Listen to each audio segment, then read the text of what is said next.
أعوذ بالله من الشيطان الرجيم. بسم الله الرحمن.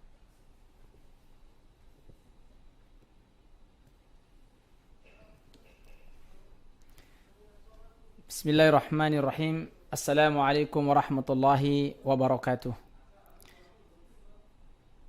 الحمد لله حمدا كثيرا طيبا مباركا فيه كما يحب ربنا ويرضاه. أشهد أن لا إله إلا الله وحده لا شريك له، وأشهد أن محمدا عبده ورسوله لا نبي ولا رسول بعده.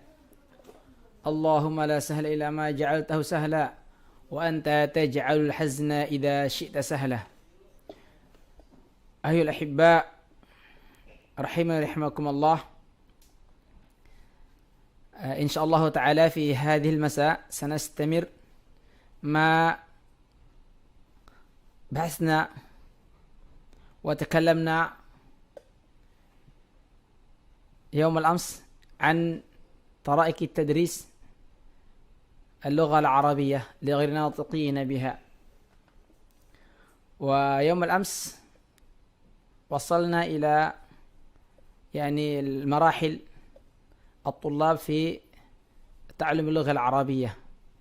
فاليوم إن شاء الله تعالى حديثنا في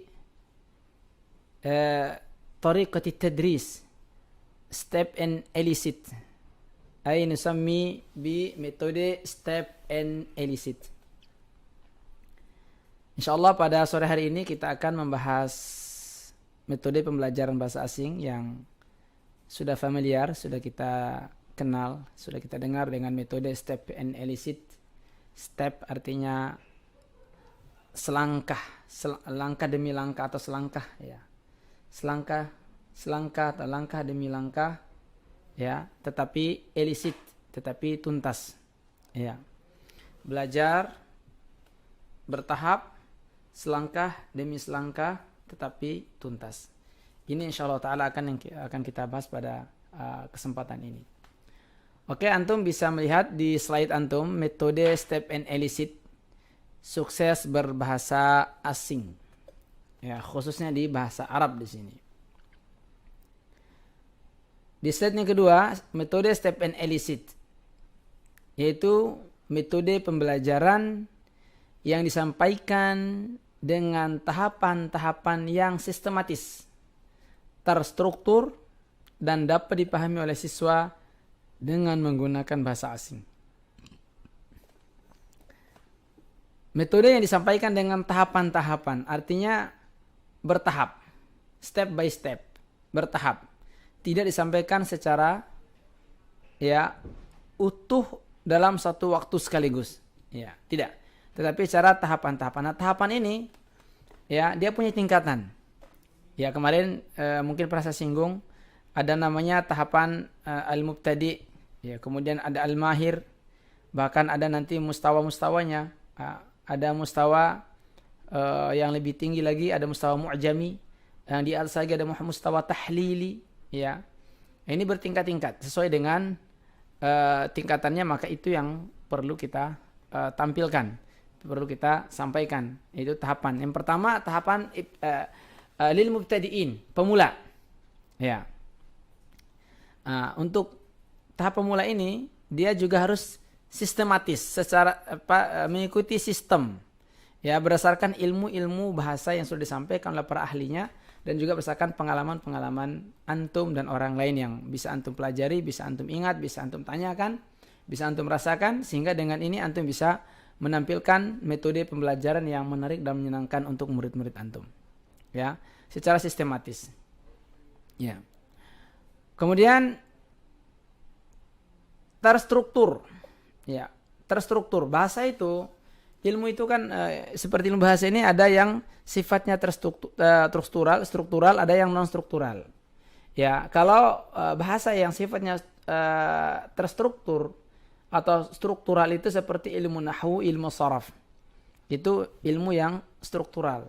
Kalau antum masuk ilmu nahwu, mesti antum akan belajar ya ilmu bahasa atau ilmu nahwunya, ya, ilmu tata bahasa yang saya maksud. Ilmu tata bahasa, ya, mungkin yang pertama kali antum belajar sebagaimana Ibnu Malik kan, kalamuna lafdun mufidun kastaqim wasmun wa fi'lun thumma harfunil kalim wahiduhu kalimatun wal qawlu am wa kilmatun biha kalam qad yu'am. Nah, jadi mesti mulai dari kalam. Ya. Mulai dari kalam. Ya, kemudian di sana nanti disebut ada fi'il, ada apalagi huruf, ada isim. Kemudian nanti dibagi lagi fi'il ini ada fi'il madhi mudhari', ya fi'il amr, ya. Kemudian haraf dibagi lagi, ya. Kemudian isim dibagi lagi, itu namanya secara struktural. Nah, kemudian tetapi untuk pembelajaran bahasa itu sendiri, bukan tata bahasa, yang dimaksud adalah bahasa itu sendiri, ya, ada unsur-unsur terstrukturalnya ada, tetapi juga tidak terikat penuh, ya.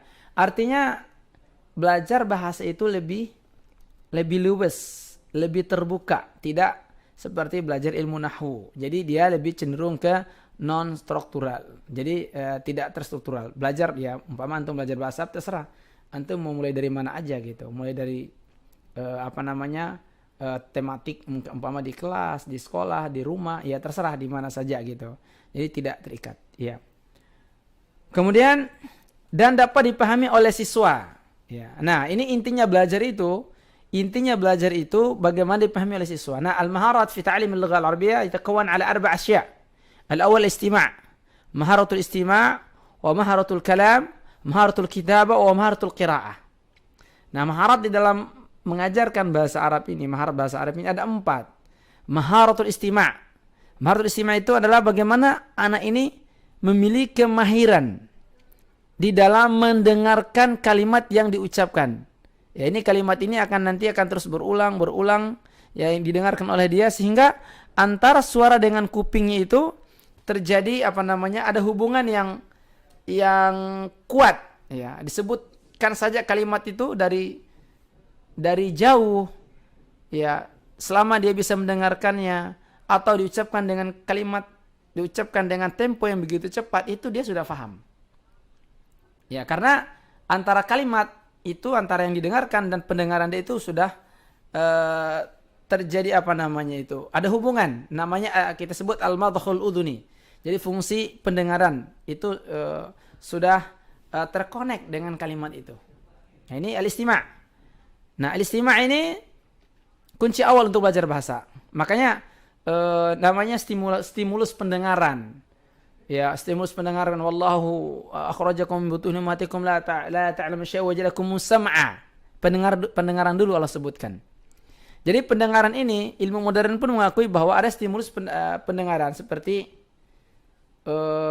janin di dalam perut ibunya itu mampu mendengarkan suara-suara yang di luar. Ya.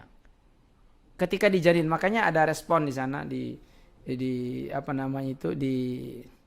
tasmi' saut itu. Kalau kita mendengarkan Al-Quran, mendengarkan suara, kalau orang barat kan mendengarkan musik, ya. Itu ada respon dari anaknya gitu. Dari bayinya, maksudnya dari janinnya. Artinya fungsi pendengaran ini itu sudah terjadi semenjak, ya, kuping itu berfungsi di dalam janin. Ya, di dalam perut ibunya. Janin itu udah berfungsi dalam perut ibunya. Ya. Artinya ini stimulus pendengaran. Artinya ini metode al-istima' tadi memberikan pemahaman kepada anak itu memang dimulai dari al-istima', mulai dari memperdengarkan kalimat. Ya. Dan kalimat itu harus dipahami dan jelas. Ya. Dan jelas. Makanya belajar yang sangat efektif itu, entah untuk bayi kah, bahkan untuk janin sekalipun, apalagi untuk anak-anak, ya, untuk pemula itu memperbanyak al-istima', memperbanyak memperdengarkan kalimat. Coba aja anak kita itu disuruh aja mendengarkan kalimat bahasa Arab setiap hari. Walaupun dia tidak ngomong, dia bisa menangkap kalimat itu. Nanti dia akan mulai mencoba, ya, mulai taklid dengan apa yang dia dengarkan. Nah, ini jadi fungsi al-istima' dan fungsi kalam di sini sangat berperan kuat sekali, ya. Ya. Kemudian dengan menggunakan bahasa asing. Hadza huwa al-maqsud ya ikhwan. Anna at-ta'lim al-lugha al-arabiyyah bilughati al-arabiyyah. Ya. Ibta'id an yani ta'lim bilughah ghair lughati al-arabiyyah. Jauhkan diri. Ya, jangan terbiasa ya. Jangan terbiasa, jangan membiasakan dan jangan terbiasa belajar atau mengajar bahasa Arab dengan menggunakan bahasa Indonesia. Harus menggunakan bahasa Arab. Ya. Nah, contoh kita datang ke kelas, ya. Kita ketuk pintunya. Assalamualaikum. Ja'al Ustaz. Ketuk. Assalamualaikum ayyuhat tulab. Assalamualaikum ayyuhat tulab. Ketuk lagi. Assalamualaikum ayyuhat tulab. Waalaikumsalam warahmatullahi wabarakatuh. Enggak apa-apa mereka tidak paham dulu kalimat ja'al Ustaz umpama. Enggak apa-apa, nanti juga dengan begitu setiap hari dia akan tahu, oh ya Ustaz kalau datang mesti mengucapin ja'al Ustaz. Nanti mereka akan bertanya apa itu artinya ja'al Ustaz. Ya. Ja'al Ustaz artinya telah datang Ustaz gitu. Coba kalau kita lakukan seperti itu selama 3 tahun, ya, umpama pekan pertama, Assalamualaikum, ayyuhat tullab, ja'al Ustaz, atau hadaral Ustaz. Ya. Begitu 3 tahun, insya Allah anak-anak akan lancar bahasa Arabnya. Udah masuk di kelas, atau iftahilil bab, setiap hari seperti itu. Setiap antum mengajar iftahilil bab, buka pintu. Mereka tidak perlu lagi akan menanyakan terjemahannya, ya. Cukup 1 kali saja dan mereka akan terbiasa dan bahkan mereka cenderung mengikutinya. Ya. Seperti itu. Dari selalu menggunakan bahasa Arab, ya. Seperti itu. Sampai akhir belajar, sampai seterusnya, ya. Jadi harus menggunakan bahasa asing. Ya, begitu pula udah masuk ke kelas, kaif halukum ayyuhat tullab? Hal antum bi khair? Na'am nahnu bi khair. Hal antum musta'iddun? Na'am nahnu musta'iddun. Seperti itu setiap tahun. Jadi kalau kita masuk, kita diam aja umpama. Kita masuk di kelas gitu ya. Kita ketuk pintu, Assalamualaikum. Ya, Ustaz datang ya. Ustaz masuk ya. Nah, 3 tahun kalimat seperti itu nggak akan ada manfaatnya sama sekali. Ya, coba menggunakan bahasa Arab. Ya. Menggunakan bahasa asing. Silakan turun ke slide yang berikutnya.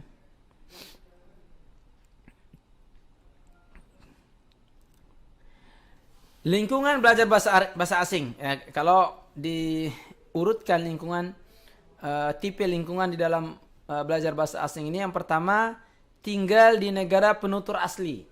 Ya, itu namanya yang sudah kita bahas kemarin, at-tariqah al-mubasyarah. Belajar bahasa Arab dengan metode secara langsung. Ya, dengan cara kita mendatangi negara-negara Arab. Ya, kita belajar langsung di sana. Nah, ini belajar metode pertama, gitu. Nah, tinggal ke sana, antum sering mendengarkan, sering berkecimpung dengan orang Arab, sering diajak berbicara, ya. Nah, antum akan dengan sendirinya akan memahami bahasa itu. Tinggal di negara penutur asli, ya. Yang kedua, komunitas berbahasa asing. Nah, komunitas berbahasa asing ini seperti kalau bahasa Inggris di Pare umpama. Nah, atau di daerah-daerah tertentu. Nah, ini ada komunitas tertentu menggunakan bahasa asing, entah itu bahasa Arab atau bahasa Inggris. Ya, tapi saya nggak tahu nih bahasa Arab ini komunitas kampung di Indonesia ini kampung Arab atau yang belajar bahasa Arab maksudnya, atau yang mengajarkan bahasa Arab, atau kampung itu mempraktekkan bahasa Arab, saya belum pernah mendengarnya. Ya, nanti kalau antum punya kemampuan, antum bikin kampung Arab gitu. Ya, di situ orang berbicara bahasa Arab semuanya. Ya. Komunitas berbahasa asing. Ya, ada satu komunitas kumpul satu tempat, mereka semuanya berkomunikasi yang menggunakan bahasa asing. Tetapi ini tidak memungkinkan kita belajar di sini. Kita ke luar negeri berat, ya, apalagi musim corona ini. Kemudian kita juga mencari komunitas berbahasa asing juga berat. Yang ketiga, belajar terkondisi. Nah, belajar terkondisi ini artinya dikondisikan, ya, disiapkan seluruh perangkat-perangkatnya yang mendukung kelancaran belajar bahasa Arab ini dari semuanya, ya, dikondisikan mulai dari kepanitiaannya, ya, struktur organisasinya, kemudian kurikulum, tempat, lokasi, pembangunan, metodologi, kemudian apalagi ini, semuanya terkondisikan, pengajar, ya, lokasinya, semuanya ya sudah disiapkan. Ini belajar terkondisi, ya. Nah, ini yang memungkinkan kita bisa kita bisa desain, ya, atau bisa kita rekayasa. Mungkin belajar terkondisi, ya. Kita kumpulkan orang Arab bergabung dengan anak Indonesia, ya, kita tempatkan satu tempat dengan kurikulum tertentu, metodologi tertentu, waktu tertentu, ya. Ya, jadi ini namanya belajar terkondisikan. Nah, ini belajar terkondisi inilah yang kita laksanakan di tempat kita ini. Kemudian yang keempat, belajar terpadu dengan bahasa ibu atau bahasa nasional.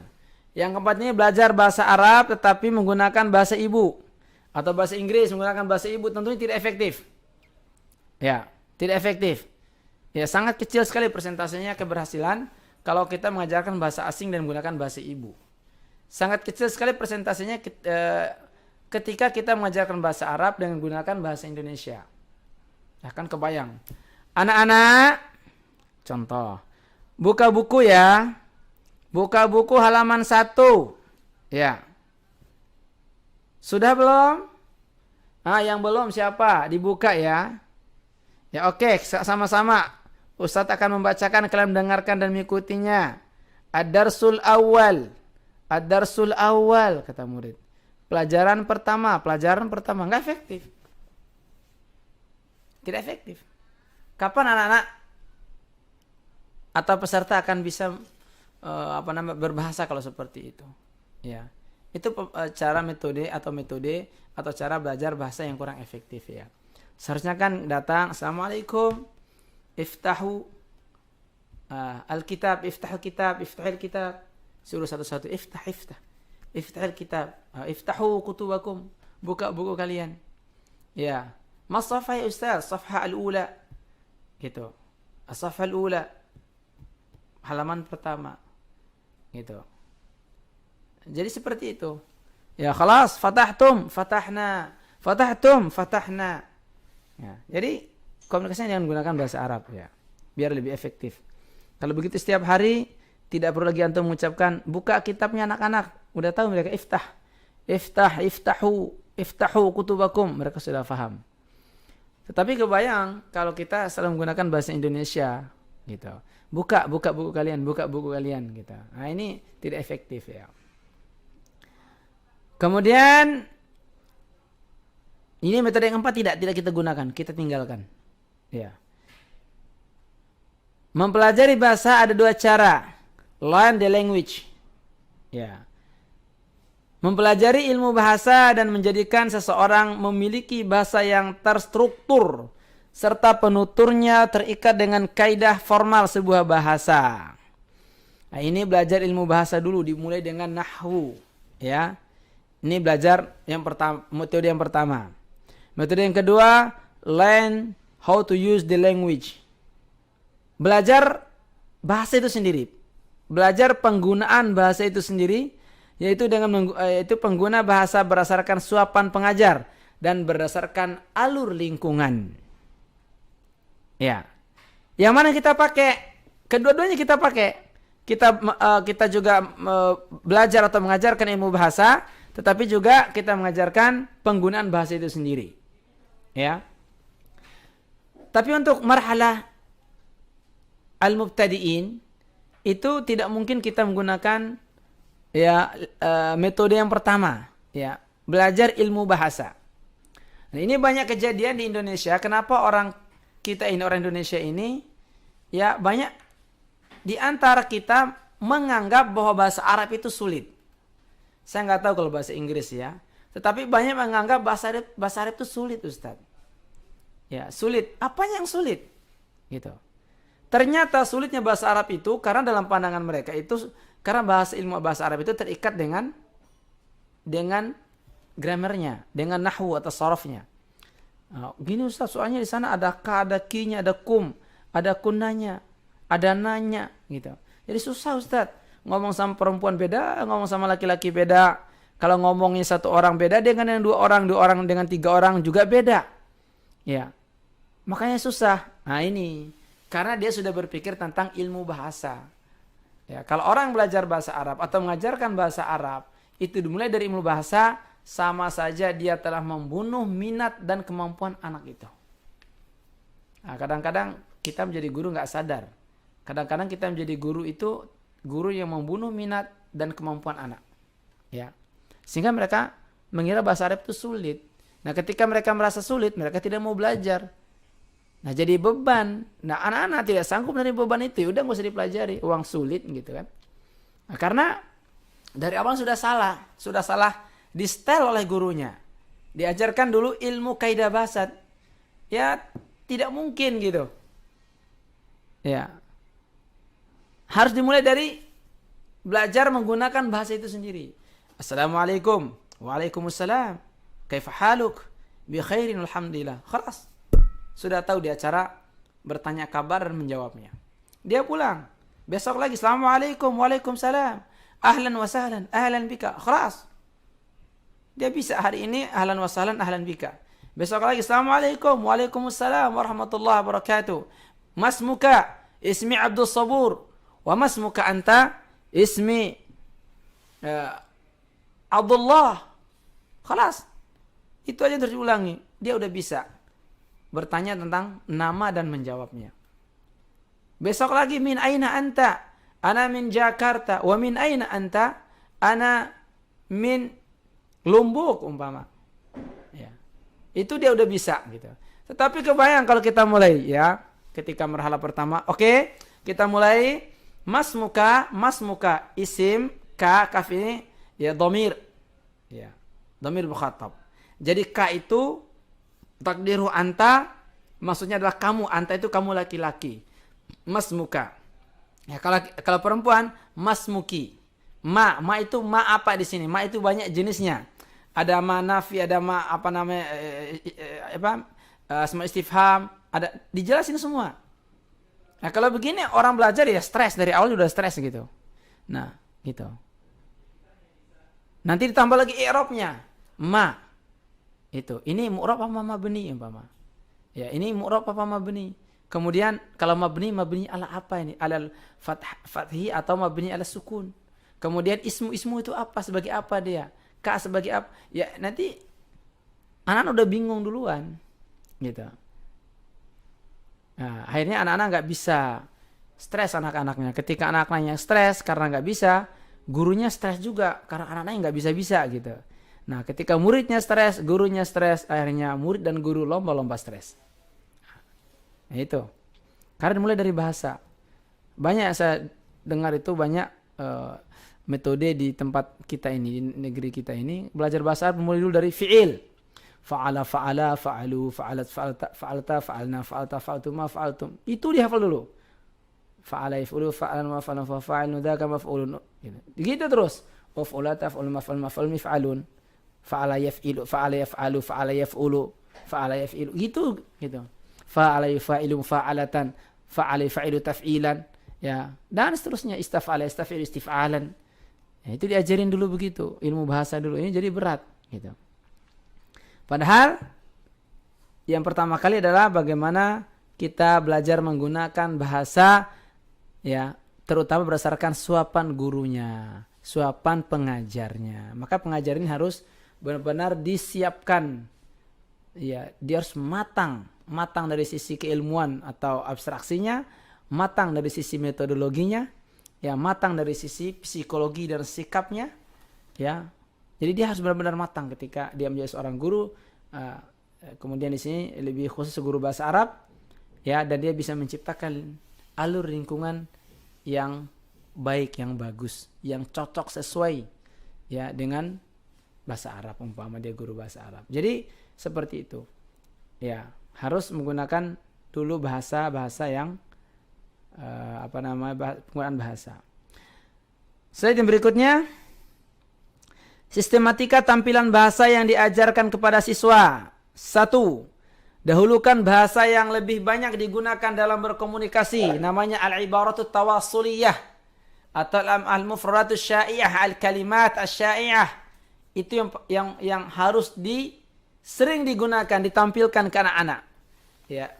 Apa yang paling sering? yang paling sering itu kalau ketika kita mengajar, yaitu bahasa pembelajaran, al-ibaratu ta'limiyah. Ya, itu yang digunakan itu. Itu kan antum sudah dapat itu al-ibaratu ta'limiyah itu. Antum gunakan itu. Karena bahasa itu bahasa yang paling sering ya, yang akan digunakan di dalam proses belajar mengajar. Ya. Bahasa pembelajaran. Apa bahasa pembelajaran itu? Yaitu iftah, uktub, unzur, istami', rakiz ma'i, katabta, aina al-qurras, aina al-kitabah, aina al-kitab, aina al-maktab, hal qara'ta, yani misal mau keluar asta'adin ustaz, uridul hammam, tafaddal, gitu. Terus dan seterusnya kalimat-kalimat seputar apa namanya pembelajaran itu, gitu.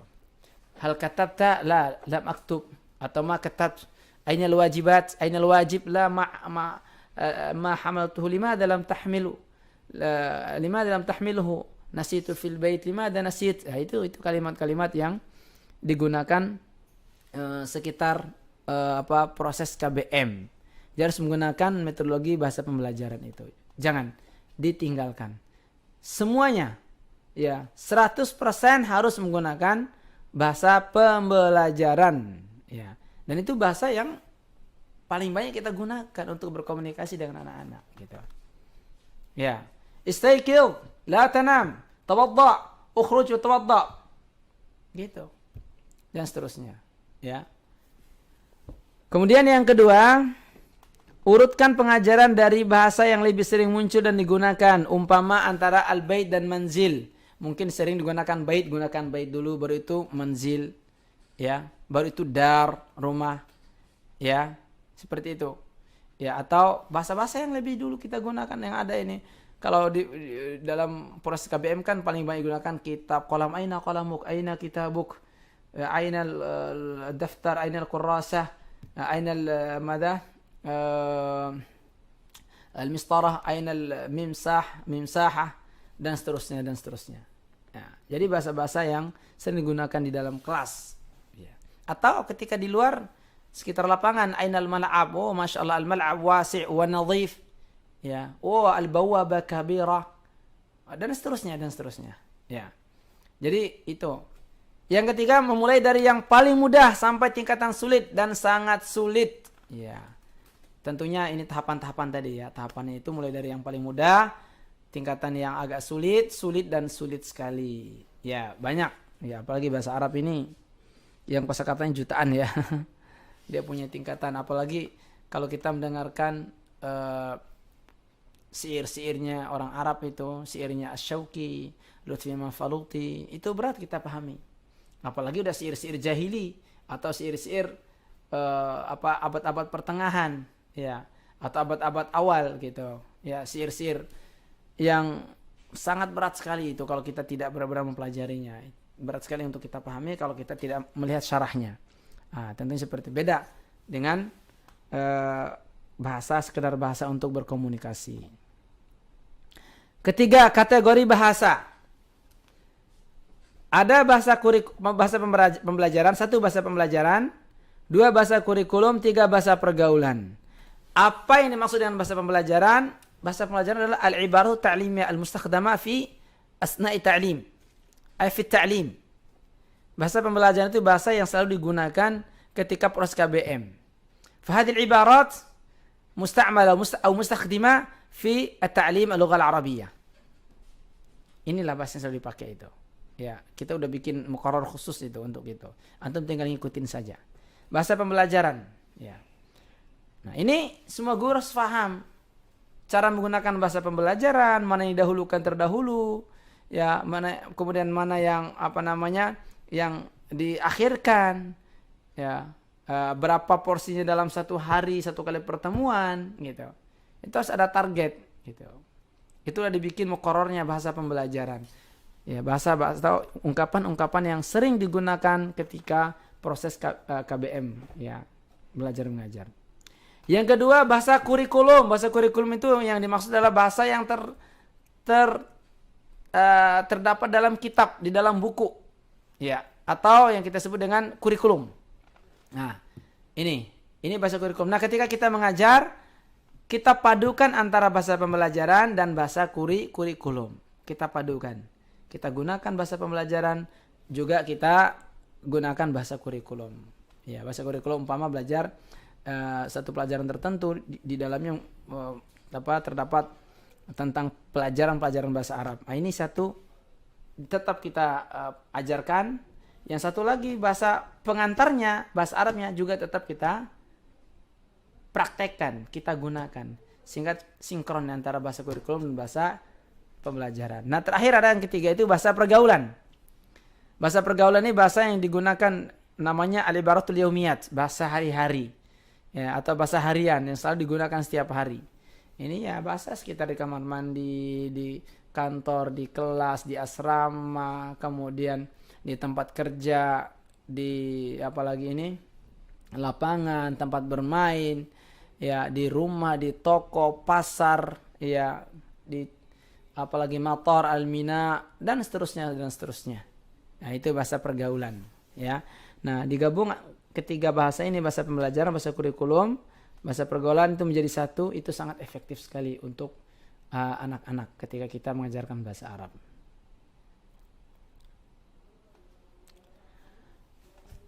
Kategori mana yang paling banyak digunakan? Ya. Yang mana? Kategori mana yang paling banyak digunakan? Ya, tergantung. Ya, tapi pada tahap awal itu menggunakan adalah kategori yang pertama, bahasa pembelajaran, dan sedikit bahasa kurikulum. Ya, bahasa kurikulum. Kemudian keluar menjadi bahasa pergaulan. Slide nomor 8, antum lihat. Di situ ada, antum perhatikan pembelajaran bahasa asing. Di situ ada, coba antum lihat rumusnya 1, 2, 3, ya. Ya, itu ada segitiga piramida yang terbalik, itu yang 1, 2, 3. Satu itu adalah belajar bahasa pembelajaran. Itu tertulis 1000, 900, 700, 510 sampai 1 dan 0. Maksudnya bahasa pembelajaran ini di awal itu banyak, ya, banyak dan terus berulang, ya. Tetapi lama-lama habis, gitu.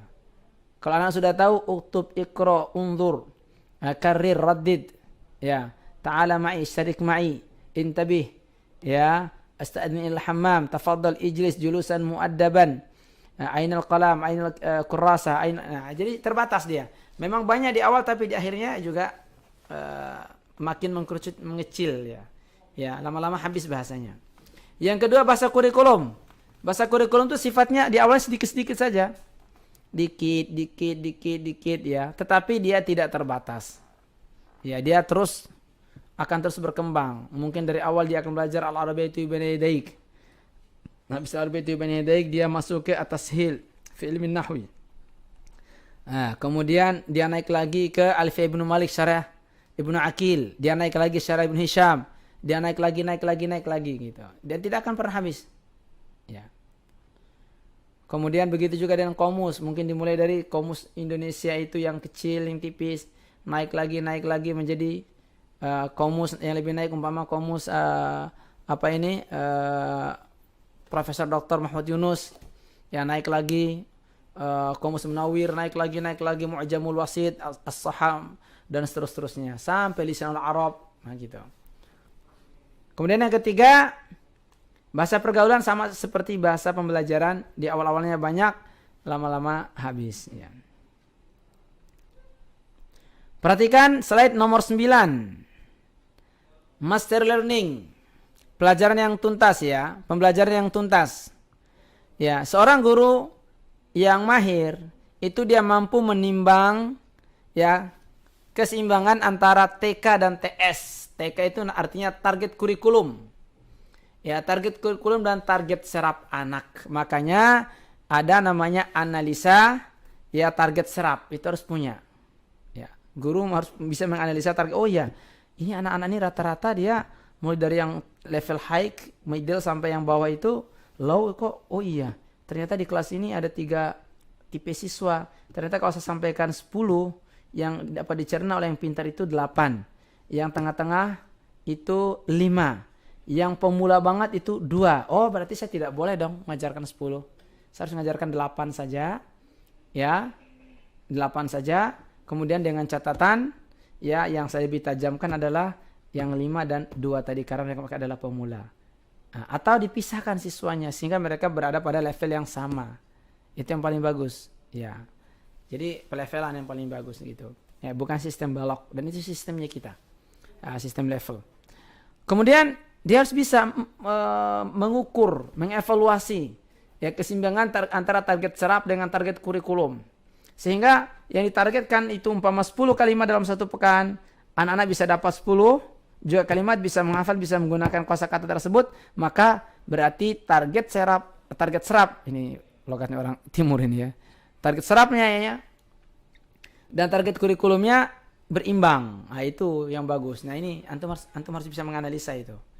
Nah, kalau antum mendapat kuncinya, antum bisa menganalisa, antum mendapat hasilnya. Nah, itu berarti antum guru yang hebat, ya. Kemudian berapa banyak materi pelajaran yang dapat dipahami oleh anak? Nah, ini statement kita ini. Kita tidak begini. Berapa banyak materi pelajaran yang dipahami oleh anak, bukan berapa banyak bahan ajar yang telah disampaikan. Ya. Kalau kata orang Arab itu al-ihtimamu bil kaif la bil kam. Ya, atau nahtamu bil kaif la bil kam. Jadi kita tidak tidak bersandar atau tidak bersandar berdasarkan tidak bersandar pada berapa banyak yang sudah disampaikan oleh guru, berapa banyak yang telah diajarkan ke muridnya, tetapi sudah seberapa jauh atau sudah berapa banyak dipahami oleh siswa. Gitu. Itu dia. Jadi tadi target kurikulumnya itu harus sesuai dengan target serap, harus berimbang. Gitu. Nah ini seperti itu. Jadi ketika kita mengajarkan anak-anak kita mengajarkan bahasa Arab, yang kita tanyakan sudah sampai di mana anak-anak pelajaran kita, gitu. Pelajaran kita sudah sampai bab mana? Umpama sudah sampai bab 5 Ustaz, bukan. Nah, pertanyaannya yang benar adalah kita sudah belajar bab 4. Sudah sampai mana pemahaman kalian? Nah, dari mana kita tahu? Ya, konsep checking. Konsep checking itu banyak. Ya, konsep checking itu bertanya, mengevaluasi kembali apa yang telah diajarkan. Baik itu lewat, ada 3 minimal. Ada namanya kitabah, ada syafahi, ada amali. Nah, kalau kitabah itu kita beri tugas, kita berikan ujian, mereka menulis jawabannya. Kalau syafahi cukup dengan lisan saja, kemudian kalau amali diberi tugas. Ya, diberi tugas. Nah, kita untuk mengecek anak-anak itu setiap kali masuk mengajar itu, setiap kali di setiap tema itu harus ada lembaran evaluasinya harus ada. Itu kalau kitabah. Tetapi juga seorang guru harus menyiapkan lewat pertanyaan-pertanyaan lisan. Itu yang ada di Al-Arba'in Bani itu kan ada pertanyaan itu, ada pertanyaan sifatnya lisan itu. Ya, modelnya syafahi. Nah, kemudian amali yang paling lebih luas lagi ya. Jadi ketika kita mengajar, umpama kita ajarkan 10 kalimat. Ya 10 kalimat kan kita udah tahu anak-anak ini tingkatannya, ada yang mahir, ada yang sedang, ada yang baru pemula. Kalau digabungkan jadi satu kelas ya. Yang ditanyakan itu bukan satu deret saja atau satu sisi saja. Tanyakan dulu yang paling lemah. Ukuran adalah yang paling lemah. Udah berapa dia dapat paling lemah ini? Nah, umpama ada di situ ada 20 anak. Dari 20 anak ini ada 5 anak yang lemah. Tanyakan yang lemah ini 1 atau 2 anak sebagai sampel. Bergeser lagi ke anak yang mutawassit, tanyakan 1 atau 2 orang sebagai sampel. Tanyakan lagi yang pintar-pintar ini 2 atau 3 orang sebagai sampel. Nanti antum ketemu, gitu. Nanti bisa ketemu di situ. Oh iya ya, ternyata yang mahir ini yang tengah-tengah ini, yang pemula ini kesulitan ini. Catat antum di buku khusus itu. Nanti sebagai bahan rapat kita pada rapat evaluasi rapat pekanan ya. Jadi ingat, ya kita selalu bertanya kepada anak-anak bukan sudah sampai di mana pelajaran kita, akan tetapi sudah sampai mana pemahaman anak-anak kita. Ya. Kita bertanya, anak-anak gimana Apa kalian faham? Hal fahimtum? Naam. Taib. Mada fahimta min ad-dars? Kada wa kada wa kada. Taib. Udhkur li 5 kalimat haula al-matbakh atau udhkur li 10 kalimat haula al-matar. Ya, taib. Ada fulan lagi yang paling mahir, udhkur li 5 kalimat fil madrasah wa rakib al-jumlah minha umpama. Ya bisa gitu. Gitu. Jadi bertanya seperti itu, ya. Kemudian lihat slide yang nomor 10, sukses mengajar bahasa asing. Ya. Ini sebenarnya pertemuannya secara langsung ya, biar bisa kita praktek ini. Ya. Jadi tekniknya adalah pertama kali antum masuk kelas itu di kelas pemula, pertama kali ketemu atau pertemuan kedua kali, ketiga kali, keempat kali, ingat ya, pertama kali yang antum lakukan adalah mengeluarkan bahasa pembelajaran sekitar 4 kalimat, 5 kalimat yang terus antum ulangi, antum perdengarkan, atau 4 kalimat yang terdapat di dalam bahasa kurikulum antum ulangi 10 kali, 20 kali, 30 kali sampai benar-benar mereka paham, ya. Kemudian antum matangkan dia, ya.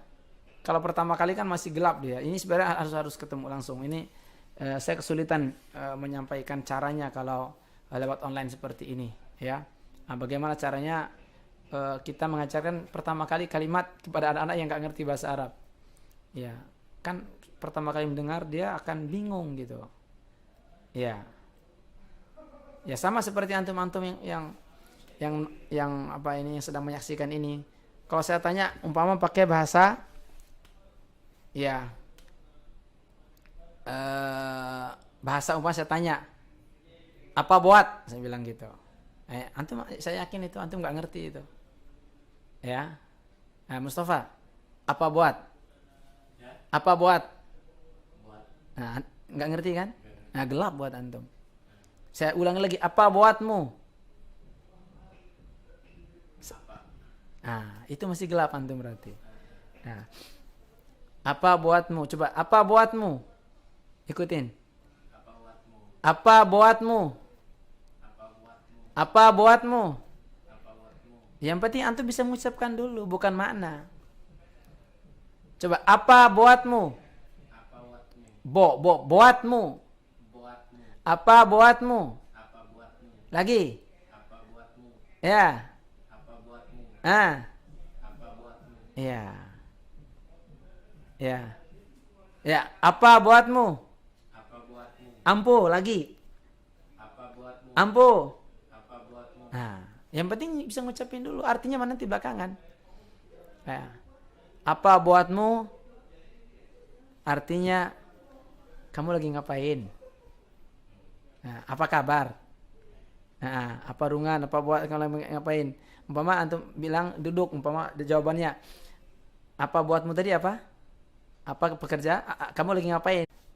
Nah, makanya besok harus dirangsang terus. Ya, untuk ditanyakan lagi, digunakan lagi sehingga kalimat itu menjadi putih, ya, terinternalisasi dalam diri kita, sering kita ucapkan, sering kita gunakan, akhirnya kita tercapailah master learning itu. Pelajaran yang tuntas. Antum sudah tuntas. Apa buatmu? Tokal. Ampuh. Apa buatmu? Tokal. Nah, itu udah tuntas. Walaupun tuntasnya satu atau 2 kalimat. Ya.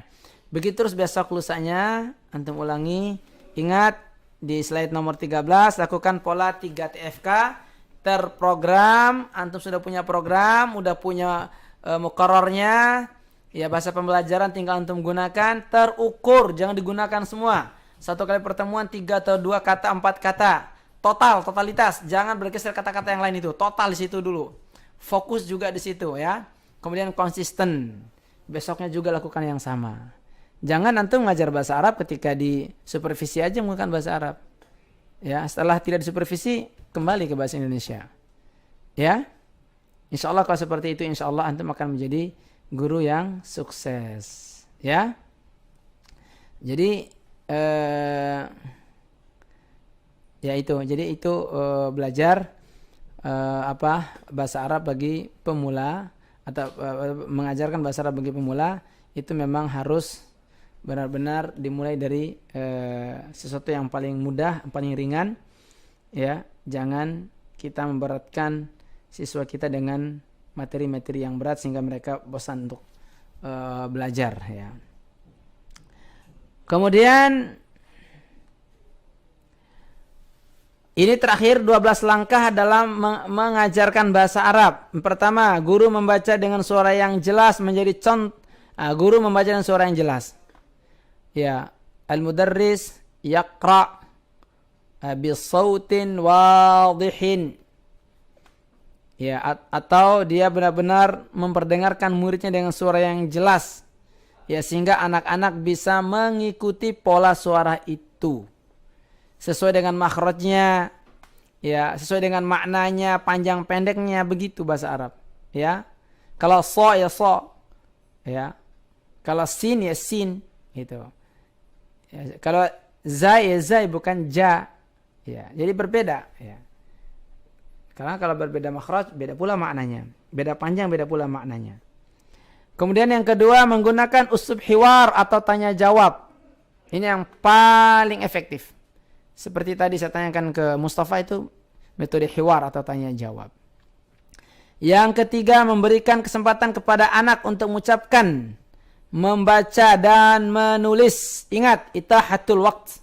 Itahatul waqti lit-tullab an yukarriru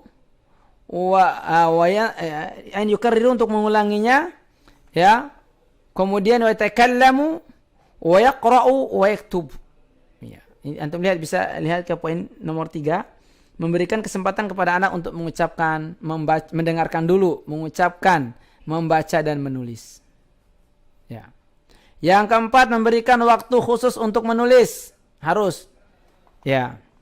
Yang kelima, guru memberikan contoh bentuk tulisan khat yang bagus. Nah ini. Ya, kadang-kadang termasuk saya sendiri tulisannya jelek, ya. Enggak pede kadang tulis di atas papan tulis itu. Tapi kalau antum-antum, Masya Allah, tulisannya bagus semua. Kemudian memberikan, ya kenapa harus tulisan yang bagus? Biar jelas. Ya biar bisa dibaca. Kadang-kadang kita nulis ini kita untuk diri kita sendiri saja yang bisa baca kita, yang bisa memaknai kita sendiri. Orang lain mah tidak. Ya. Yang keenam, memberikan apresiasi dan menganggap kecil kesalahan mereka. Ingat, memberikan apresiasi. Oh, Masya Allah, anta mahir. Masya Allah, anta jayyid jamil. Masya Allah, tujid fil lughah al-arabiyyah, jamil ant. Ya, berikan penghargaan, berikan apresiasi. Dan ketika ada kesalahan, anggap walaupun sebesar apapun kesalahan dia itu lahannya, anggap itu kecil. Karena bisa diperbaiki, ya. Kemudian yang ketujuh, merangsang dan memotivasi memotivasi agar menghafal kosakata dan kalimat. Ini penting, hifdzul mufradat. Ya. Oke, saya baca percepat, ya. Menanyakan kembali kepada anak kesimpulan dan ringkasan pelajaran. Ya, tadi konsep checking, ya. Yang kesembilan, menggunakan gambar sebagai alat bantu atau video kah, gambar dan seterusnya. Wasilah-wasilah lain. Yang 11, mengikut sertakan anak dalam dialog dan kerjasama. Yang ke-12, memompa keberanian anak untuk mengomentari bacaan, mengomentari kalimat dan seterusnya. Berikan kesempatan kepada mereka, memompa keberanian mereka biar mereka berani, ya, untuk mencoba dan membiasakan bahasa Arab. Aqulu qouli hadza astaghfirullahi wa lakum wa likaffatil muslimin astaghfirullahalazim. Subhanallahi bihamdika asyhadu an la ilaha illa anta astaghfiruka wa atubu ilaik. Wassalamualaikum warahmatullahi wabarakatuh.